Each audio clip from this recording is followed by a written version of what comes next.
So I was going to do a quick video about the Prison Architect Alpha 24.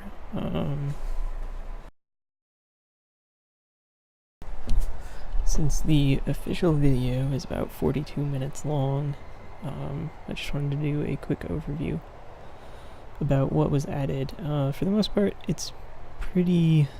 mostly stuff you're not really going to notice. Like, they updated the modding system quite a bit, which you get to by going to extras, mods, and finding more mods in the Steam workshop. The one they advertised in the alpha video is the amazing vegetable garden mod, which was kind of cool, but it shows some of the potential for the mods where now you can do texture packs, which are, I think, really fun. It's still, you can't combine texture packs, which means you can only have one mod active that uses a texture pack at a time, which is a little annoying, but it has a lot of potential, and I think it would be pretty cool. You can also do things like modders can use custom Lua scripts, so there's a lot of potential there. They added the ability to mod game objects, room types, game equipment, types of materials, so you could have like the garden mod, amazing vegetable garden mod, uses a soil, makes a new soil material, which is kind of cool. You can change what's available in bureaucracy research. You can add different emergency services. You can modify the reform programs to add different types of programs and change what they do for the prisoners. You can add new grants, which I actually used just a little bit ago. There's this Filthy Rich Money mod, which adds a just another grant in here to give you $500, $1 million, or $2 million in game. So if you're starting out of prison, it's pretty nice, pretty easy to be able to get a giant pile of money right at the start. I didn't use it for this prison. This is a sold a previous prison for $1.4 million to start this one. You can add new types of production and things like that. So the modding system got a big update, and there's probably going to be a lot of new things coming out pretty soon. The thing in this update that I'm excited about is the confidential informants, which I've actually been sitting with this prison going for probably about an hour now, trying to get one of my prisoners to show up as a confidential informant.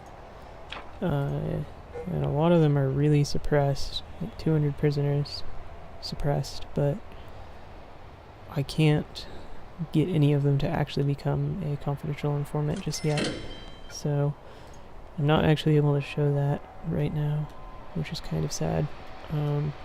But how that works is basically the more suppressed a prisoner is, the more likely they are to want to become a confidential informant, because they get something out of it by giving you information.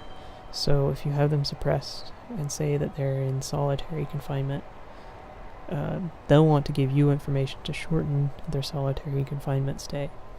So you can hire them as a confidential informant and then activate them, basically.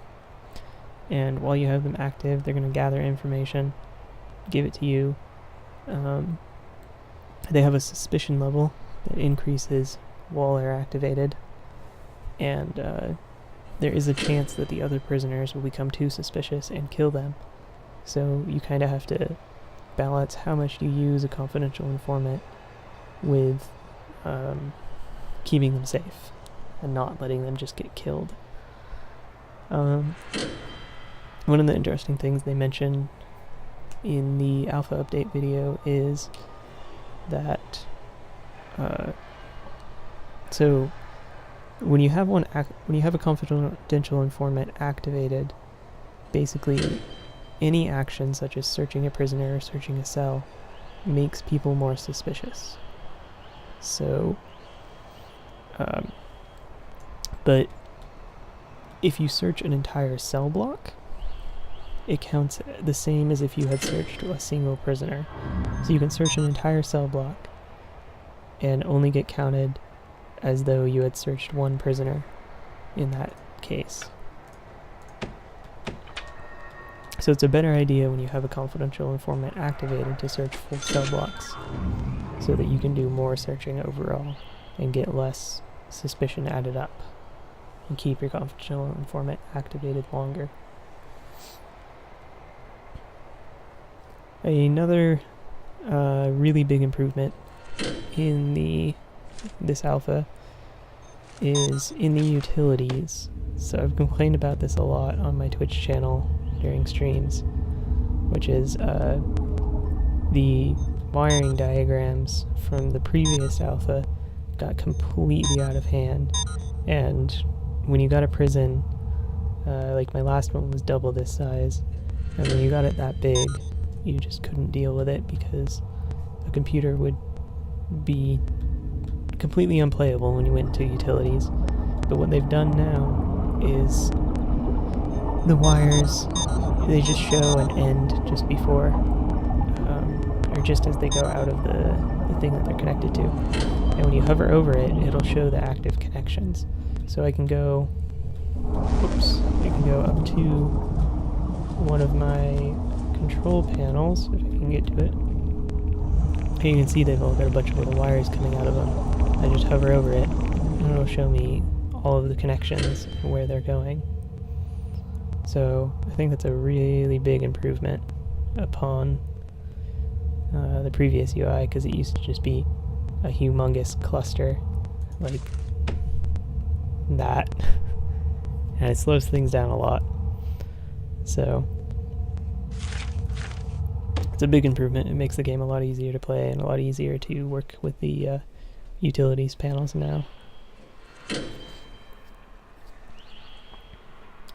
And one of the final things, which this is a change that I found kind of funny, but I guess they decided that the canteen was too big of a source of spoons and forks. So the canteen is actually no longer a source of spoons and forks and contraband, which I find kind of weird. I think they should have just reduced it instead of completely taken out the fact that they took spoons and forks from the canteen, because basically now these metal detectors aren't as useful as they were in the past. But yep, so that's a really quick overview of everything that came in Prison Architect Alpha 24. Not too much to call home about, but it's a pretty good update, I'd say. Anyway, thanks for watching.